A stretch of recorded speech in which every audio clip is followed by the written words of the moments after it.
Okay, so for our project today, we're going to be talking about an interactive web application we made to help users gain accessibility and have an interactive way to manipulate the light properties of a LIFX smart bulb.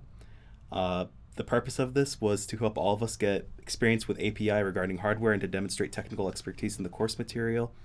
The main purpose of the bulb itself is to interact with a light source remotely through a browser. So that's what our main application will be doing, is to help people basically have that link between the light bulb and themselves, essentially.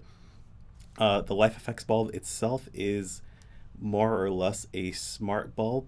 It is sort of a glorified flashlight with Wi-Fi properties, if that makes any sense.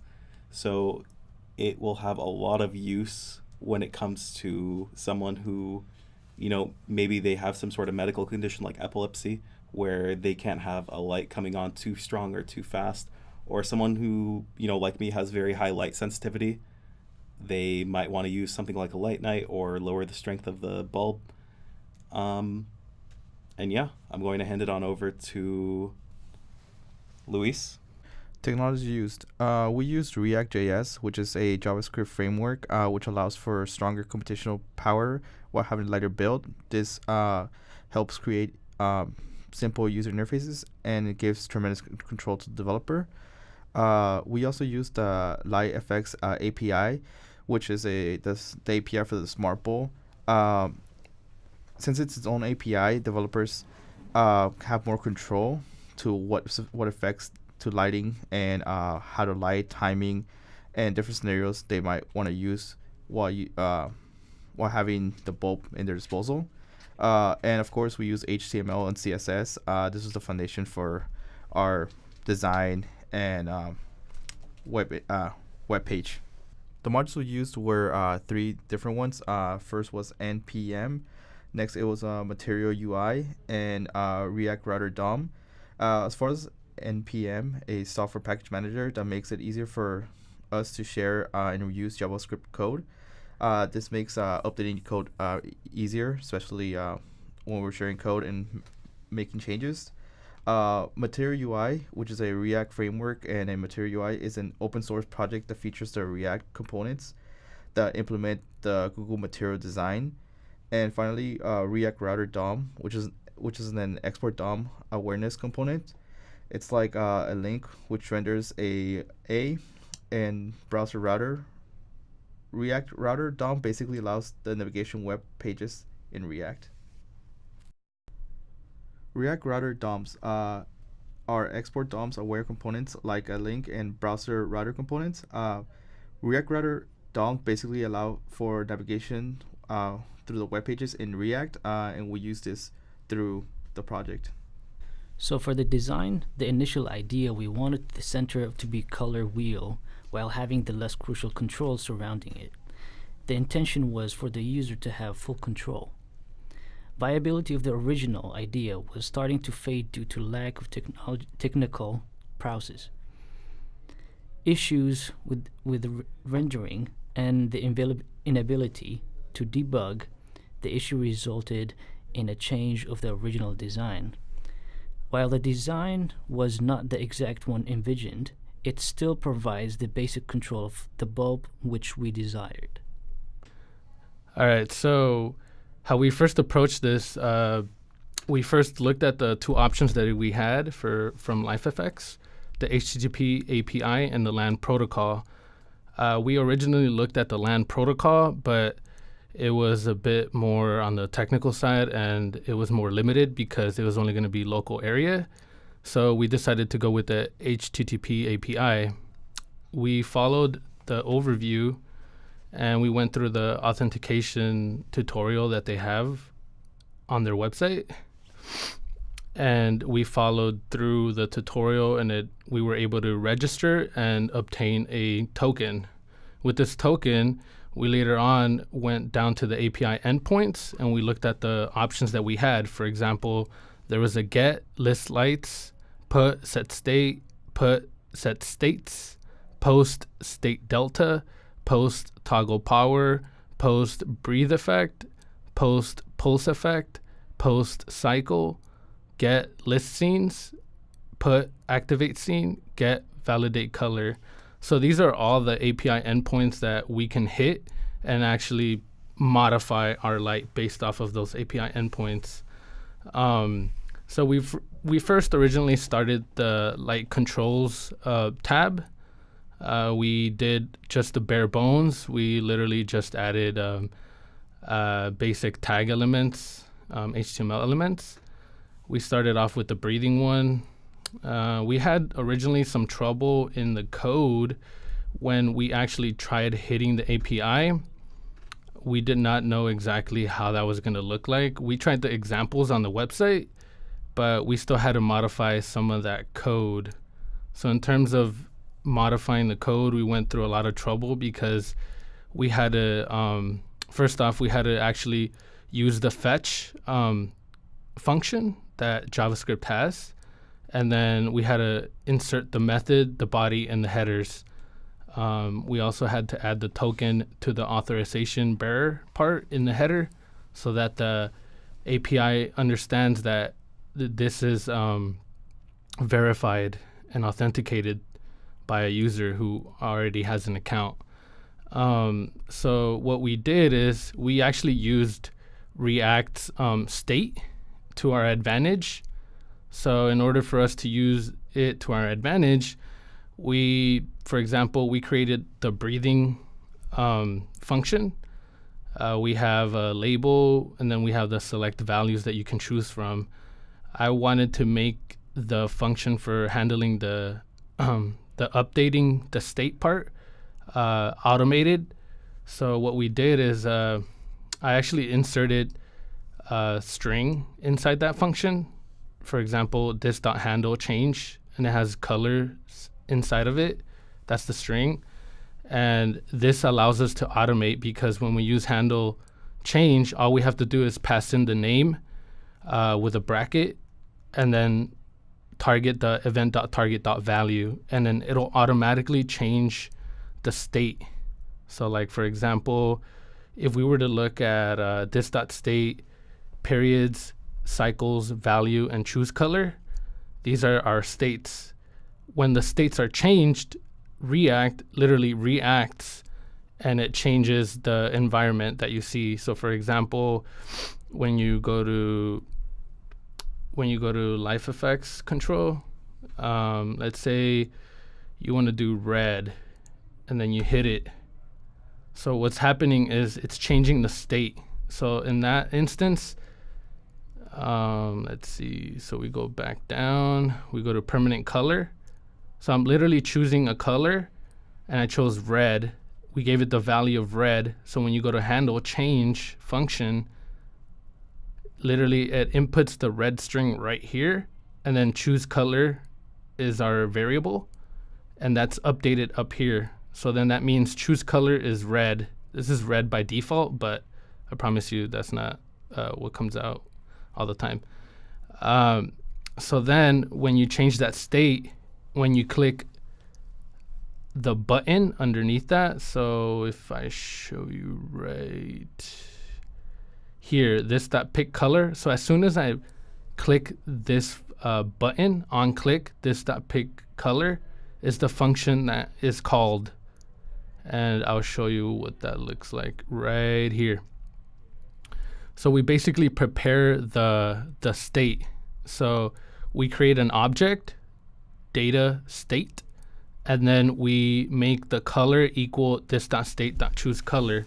The reason we did that is because the API actually wants it in that format. I'm not sure if I'll be able to find it, but yeah, so it'll look, a good example would be something like this. So you see power, color, brightness, duration. So this is the JSON that it wants to receive. And we also tested it out here. So if we go back, so the JSON is updated, data.state, data state, and that equals these two things in here. Next, we actually use a certain URL In this case, it's called label lamp. We had to use a selector. So our label lamp was our selector because that's what I named our lamp when we were registering the lamp through the app. And then the state. And then based off of the API, we actually have to use the method put. And then that's when I load in my JSON object. And then I turn that into a string because that's what the API is looking for when it receives that hit, the method hit. I literally didn't really need to do anything with that because, like for example, the response, we didn't do anything with that, but I did catch, we would have a catch error just in case. The reason why we didn't do anything with this is because the light bulb literally reacts to our put, and when we hit the button, it calls that API. It just sends it one way. It receives back a response, but we don't really need to actually view that response. I think if I inspect the element right here, you'll see the response right here at the bottom. So this is literally what the API responds with. It tells you body used false, headers, okay, true, redirected false, status 207, type course. So type course is like the type of method, for example,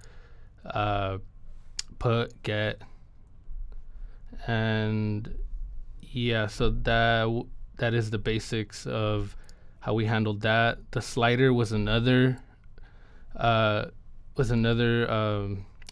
component that we used. This one wasn't actually from a library, from Material UI library.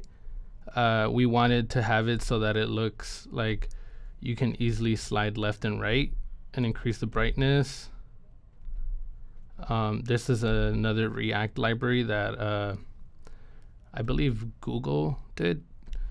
I initially had some trouble here too because I wasn't sure, based off of their documentation, the min max was a integer, like a 0 and a 1, not a 0.0, because the brightness only goes from 0.0 to 1.0. So that's the range for the brightness. So I had to like modify the example that they gave us to 0.0 and then max 1.0, because even if you went past the max, it wouldn't make a difference because it's at the highest brightness. And then I just played around with it. I literally just put 0.1 by the step. So that way it doesn't give you like extra decimals to the right.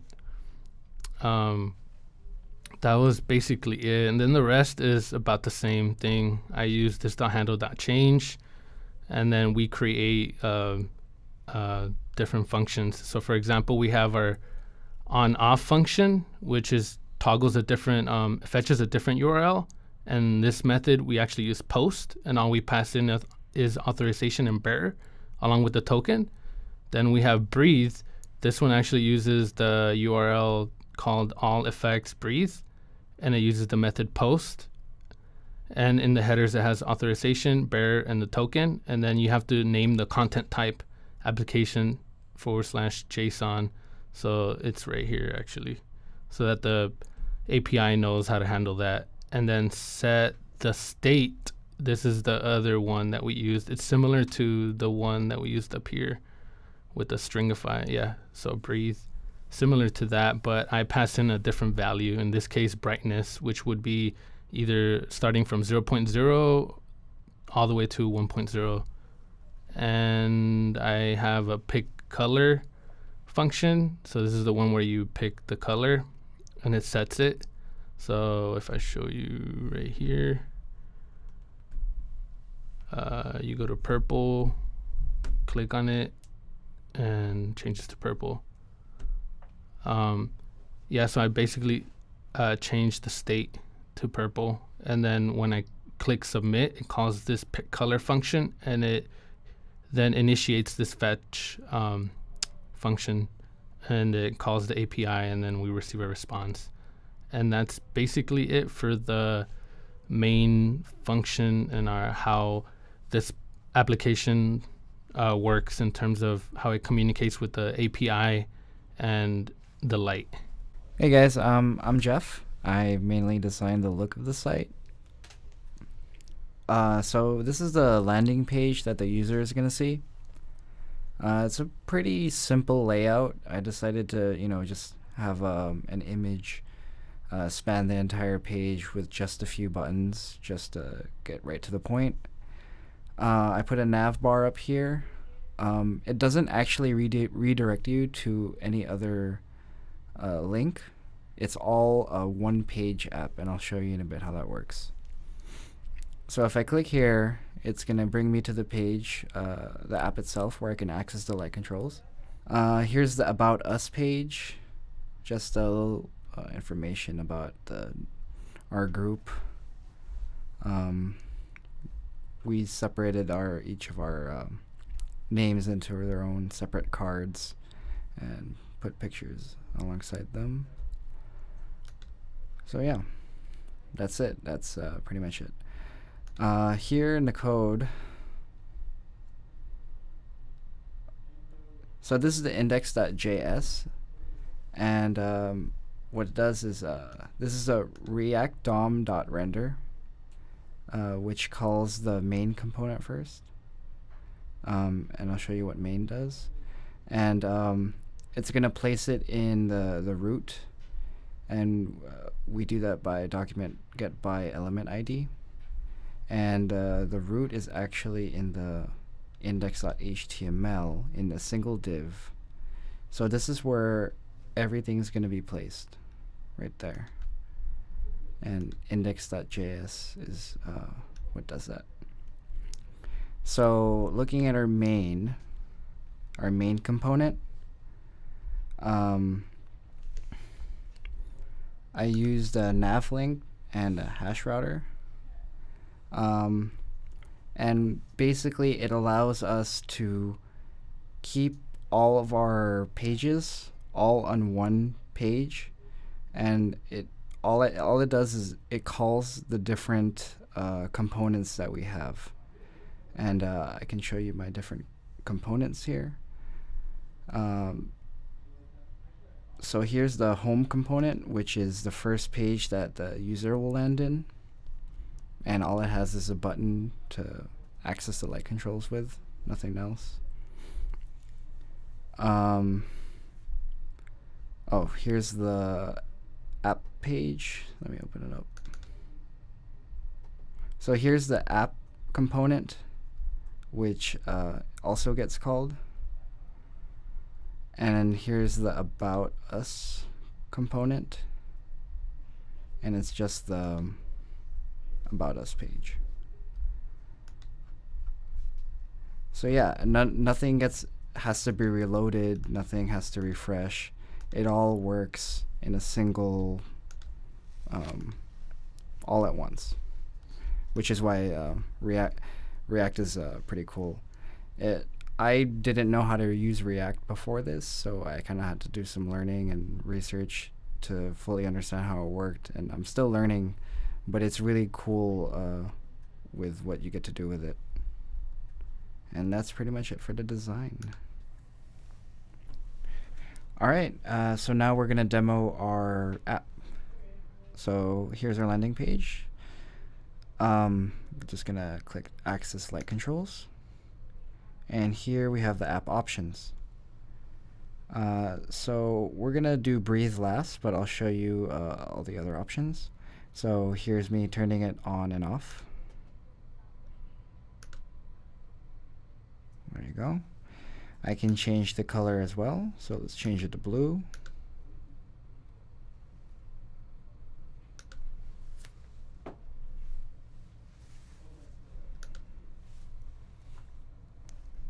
It's a little slow, but it's working off Wi-Fi. Go into green. And let's try purple. There you go, purple. I can also adjust the brightness as well, so let's put it up all the way.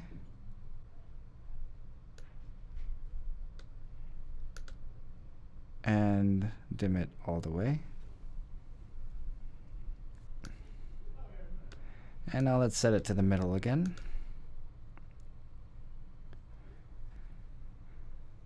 All right, and we can also have it breathe. So I already set the cycles for 3, periods of 5, and I set the color for red. So if we can see here, it's breathing. And now let's just turn it off. And it also works on mobile as well. I have a mobile device here. So we'll access the light controls. And let's turn it on. Let's set the color to green.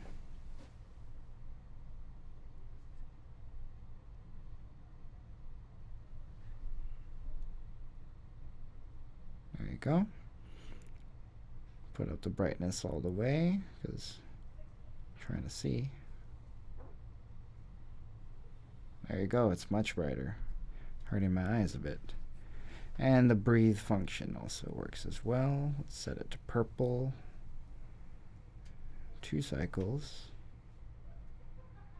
3 periods. Set it to breathe. And there you go. Hope you enjoyed. That was our app. So some problems and setbacks that we've had with this project is that a lot of the group members just weren't familiar with React.js. So we really had to do our own research and learn how it worked in order to do it. There were also problems with debugging, and some of the issues were outside the frame of programming. Some instances without any logical explanations. The bulb would occasionally disconnect, even in stable connections. And in many instances, frustration came from the fact that Wi-Fi and hotspot wasn't being cooperative with the connection of the LIFX bulb and the web application. So in conclusion, the project taught us a valuable lesson regarding the time management and importance of communicating with developers consistently. Setting clear and structured goals with certain deadlines is vital to the success of any project. And what we accomplished is that the final product is what we had expected, especially for the time quotient that was presented to us. With more time, we definitely would have had a more fleshed out product. And that concludes our presentation. Thank you.